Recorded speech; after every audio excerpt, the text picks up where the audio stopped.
12th of January, 1945. Friday. Cipszerrezsőné. Hospital worker. Buda, District 12, Maros Street 16, the Buda Israelite Community Hospital under the protection of the International Red Cross. In the morning, approximately 30 Arrow Cross members stormed the building, some entering from the courtyard, others through the main gate. The Jewish staff and patients were gathered in the hall, where they were forced to strip the men down to their underwear, the women to their slips, and were brutally beaten. Among the victims were Chief Physician Dr. Yono, Professor Roth, and Dr. Weinberger's fiancé. I witnessed their torture because I was forced to escort the Arrow Cross members through the building. The furnishings, medical equipment, operating room, and laboratory were destroyed. The patients were severely assaulted, those unable to move were shot in their beds. Graves were dug in the courtyard, and corpses were hauled from the building and thrown into the pits. Many of the doctors, nurses, and patients were executed directly at the graveside. In total, approximately 76 people were murdered. Györfi István, 33-year-old ophthalmologist. When Soviet troops approached the capital in mid-December and we heard about looting, meaning the 3-day period of authorized plunder, which turned into 3 months, I began thinking about how to hide the clinic's valuable equipment, as well as our personal belongings, from them. We had already learned that they searched everywhere, making it nearly impossible to conceal anything. However, over 8 years, I had come to know every nook and cranny of the eye clinic building. I chose a cave-like space beneath the staircase opposite the main entrance of the clinic as the hiding place. The only access to this space was through a small storage room in the basement, used for keeping odds and ends. My plan was to load the items into this cavity and then seal the entrance in such a way that no one would suspect the existence of a hidden space. To ensure that everyone was invested in keeping the location a secret, I informed the staff that each of them could store a suitcase of their most valuable belongings in the cave. We also placed the clinic's most essential equipment and instruments there, along with a large amount of bedding, all carefully packed.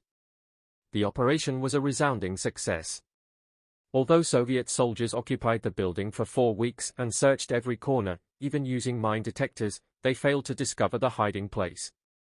After the situation calmed, everyone was delighted to retrieve their saved belongings. All valuable items left outside were taken by the Soviet soldiers. Thanks to this effort, I was able to save equipment of irreplaceable value for the clinic. This allowed us to restart operations as soon as we could install windows in a few rooms and get heating going with stoves. We reopened the outpatient department and even resumed performing minor surgeries. The significance of saving this equipment was multiplied by the fact that all the instruments left in the operating room cabinets, as well as those used during surgeries conducted during the siege, were taken by Soviet soldiers for use in their field hospitals. As the bombing and shelling of the city intensified, marking the advance of Soviet troops, an increasing number of wounded were brought to the eye clinic as well. The heaviest bombing of the 8th and 9th districts occurred between January 1st and 3rd. During those days, the bombardment was so intense that it was impossible to transport the injured. Starting on January 4th, the relentless shelling subsided somewhat, coming in waves rather than continuing non-stop. During these lulls, stretcher bearers began bringing severely injured individuals to the clinic by the dozen. They paid no heed to the fact that this was only an eye clinic. They would simply leave the stretchers in the entrance hall and rush back to their shelters to avoid getting caught in the next round of bombardments.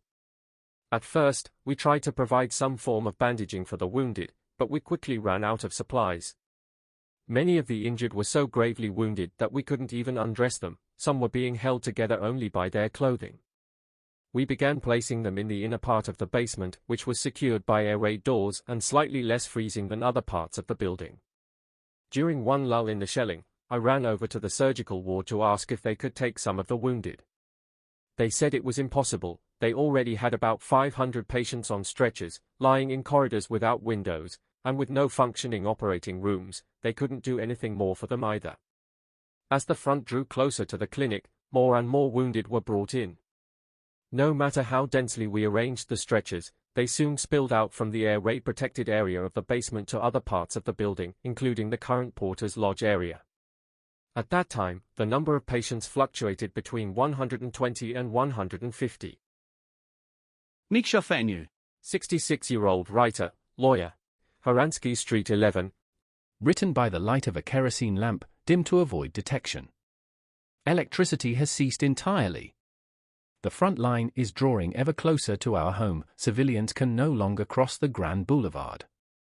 Yesterday, the Hungarian Radio announced that Budapest is living through its final moments of peril. We are told that victory is assured because the relief army is on its way. It is already near, sent from Sopron. The Führer himself has declared that as many troops as can be spared from other fronts will be sent to assist us. The headmistress of the girls' high school on Prater Street visited us. German soldiers are billeted in the school, and they have looted the entire building. They took the janitor's flour and fat. Women have been visiting the soldiers, and their so-called fees are being paid with towels stolen from the school and bedsheets looted from the school's residents.